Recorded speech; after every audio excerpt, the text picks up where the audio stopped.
Halo Balakala, selamat Hari Raya Idul Fitri 1446 Hijriah.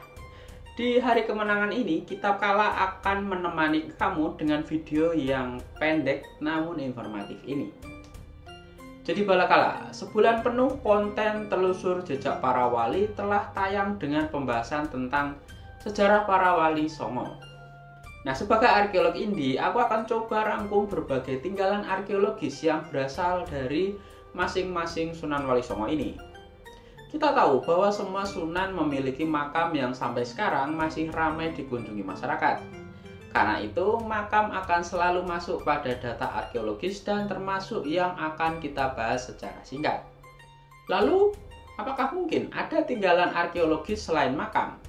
Bersama aku, Ganesandra, kita akan bahas di segmen telusur jejak para wali. Hanya di Kitab Kala. Subscribe dulu.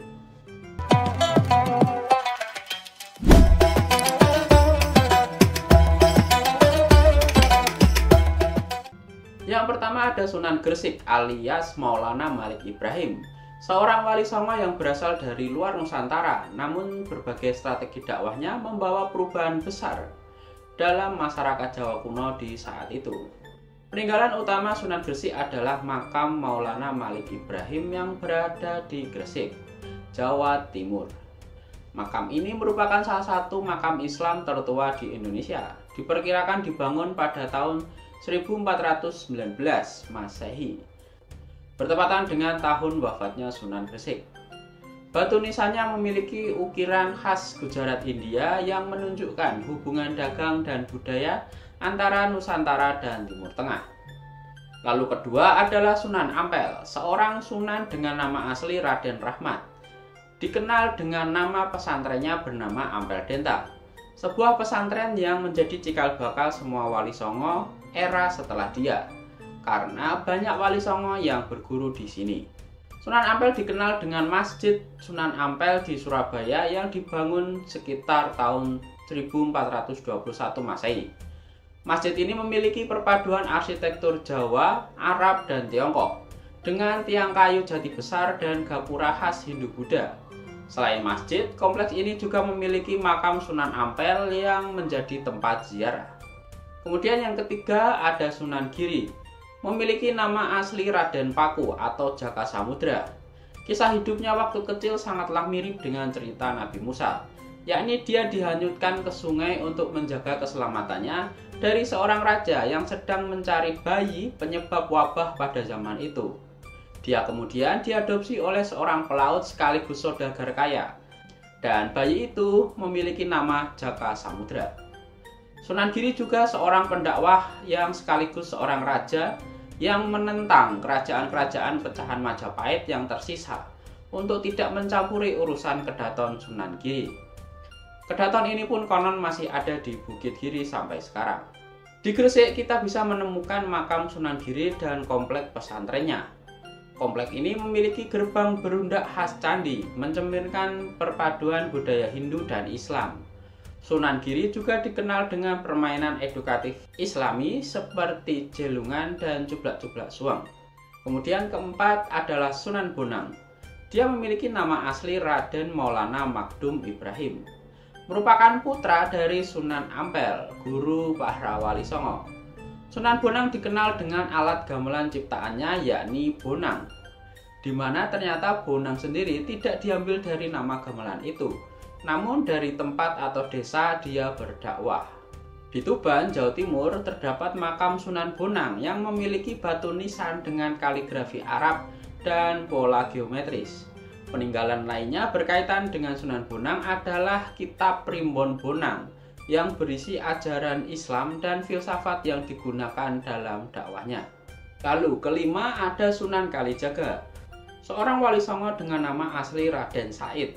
Dia adalah seorang wali Songo yang paling dikenal dengan pertunjukan wayangnya, karena dia berhasil membuat cerita-cerita baru dari tokoh-tokoh wayang yang sudah ada saat itu, termasuk Punakawan. Bahkan nama alias dari Sunan Kalijaga kebanyakan dengan sebutan dalang. Berbeda wilayah akan berbeda nama yang dia sandang. Selain makamnya, dia adalah pencipta alat pertanian bernama celurit ini dan juga pencipta busana khas Jawa bernama lurik ini sebagai tinggalan arkeologisnya. Sunan Kalijaga dimakamkan di Kadilangu, Demak. Makamnya memiliki nisan khas Islam Jawa dengan gapura masuk bergaya Hindu-Buddha. Selain makam, Sunan Kalijaga juga meninggalkan warisan budaya seperti wayang kulit bernuansa Islam dan tembang-tembang religi seperti lir-ilir. Keenam, ada Sunan Gunung Jati. Sunan yang memiliki nama asli Syarif Hidayat ini adalah pendakwah yang berasal dari daratan Mesir. Dia datang ke Jawa untuk menyebarkan Islam sekaligus mempelajari budaya yang ada di Ampel Denta. Untuk memperkuat kedudukan saat dakwah, Sunan Gunung Jati menggunakan cara pernikahan dan mempersaudarakan banyak orang dalam lingkar dakwahnya. Sehingga kedekatan emosional bisa dituntun sesuai ajaran agama yang dibawa oleh Sunan Gunung Jati. Makam Sunan Gunung Jati di Cirebon yang memiliki 9 lapisan dengan ornamen khas Islam, Hindu, dan Tiongkok. Selain itu, pengaruhnya juga terlihat di Kerajaan Kasepuhan dan Kaanoman yang menjadi pusat penyebaran Islam di Cirebon. Ketujuh, kita bahas tentang Sunan Derajat. Bernama asli dan alias Raden Kasim, Mas Said Munat, Raden Syarifuddin, Maulana Hasyim, Pangeran Kadrajat, dan atau Sunan Mayang Madu. Meski nama aliasnya tadi banyak, namun catatan tentang perjalanan dakwahnya tidak banyak ditemukan. Fakta yang ada menunjukkan Sunan Derajat adalah anak bungsu dari Sunan Ampel. Jadi dia adalah adik dari Sunan Bonang tadi. Sunan Derajat meninggalkan makam Sunan Derajat di Lamongan, Jawa Timur.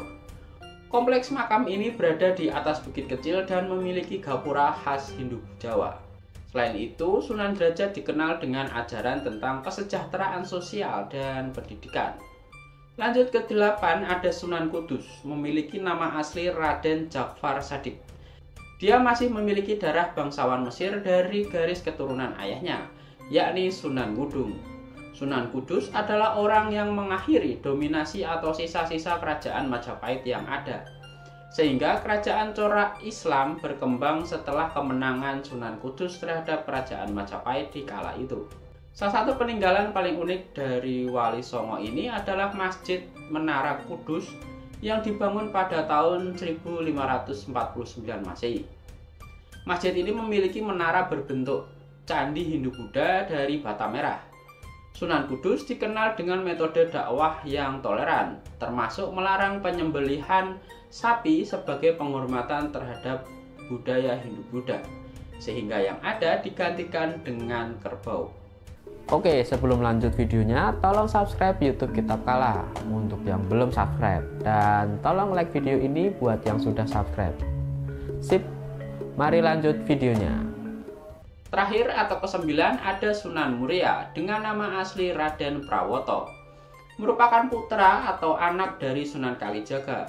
Diceritakan dalam perjalanan pendidikan agama Islamnya, Sunan Muria melakukan apa yang ayahnya lakukan, seperti bersemedi di dekat air, berdakwah dengan wayang, dan mengubah banyak tembang Jawa kuno menjadi tembang yang lebih sederhana dan bermuatan ajaran agama Islam. Makam Sunan Muria terletak di Gunung Muria, Kudus. Kompleks makamnya memiliki arsitektur sederhana khas Islam awal dengan masjid bercorak tradisional Jawa. Sunan Muria dikenal sebagai wali yang lebih dekat dengan masyarakat pedesaan dan pegunungan. Nah, itu tadi balakala pembahasan tentang jejak arkeologis para wali Songo di video telusur jejak para wali kali ini. Dan semoga bisa bermanfaat. Aku nggak tahu ini video terakhir di segmen ini atau bukan, karena masih banyak hal yang bisa dibahas. Gimana? Apa kamu ada usulan tentang sejarah wali Songo mana yang bisa kita bahas lagi? Tulis di kolom komentar. Oke, cukup sekian videonya. Aku Ganesandra, si arkeolog Indi. Selamat menyambut Hari Raya Idul Fitri. Semoga kita bisa melanjutkan kebaikan-kebaikan yang sudah kita raih selama Ramadan kemarin.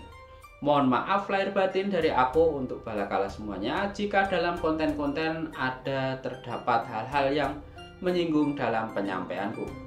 Nah, sampai jumpa lagi di Kitab Kala. Bye-bye.